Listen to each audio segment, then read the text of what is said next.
Храп — это звуковой феномен, да, когда человек спит и мы слышим какие-то звуки. Сам по себе храп для спящего человека не опасен. Он может, да, доставлять дискомфорт домашним, окружающим. Но есть в то же время такой момент, как храп с остановками дыхания, храп с апноэ. И это уже диагноз, то есть это расстройство, которое нужно лечить, поскольку мы, благодаря пандемии, все знаем, что такое сатурация, да? Это насыщение крови кислородом. И люди, которые храпят, у которых происходят остановки дыхания во сне, их сатурация ночью может падать до 60%. У здорового человека, если снизить резко сатурацию до 60%, он теряет сознание. Но храпящие люди, у них это продолжительно, они немножко адаптированы, да?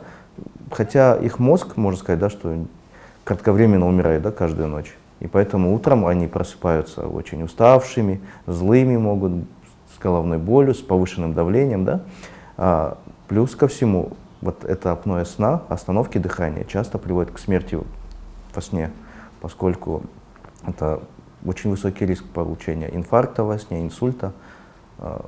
Кислорода не хватает. Как минимум проконсультироваться с сомнологом, возможно, пройти обследование, чтобы только по результатам обследования можно понять, есть остановки дыхания или нету, да?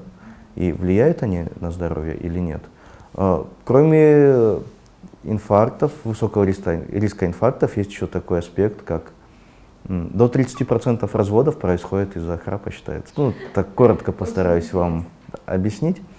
Допустим, муж храпит. Ну, жена его любит, конечно, но все равно она немножко нервничает, она не высыпается, потом она его начинает тихо ненавидеть, толкать, да, просыпаться. А потом в итоге она его отправляет в другую комнату спать. Да? Муж и жена начинают спать раздельно. Происходит такое немножко отдаление друг от друга, да? Люди становятся чужими. И по статистике до 30% разводов они связаны с храпом.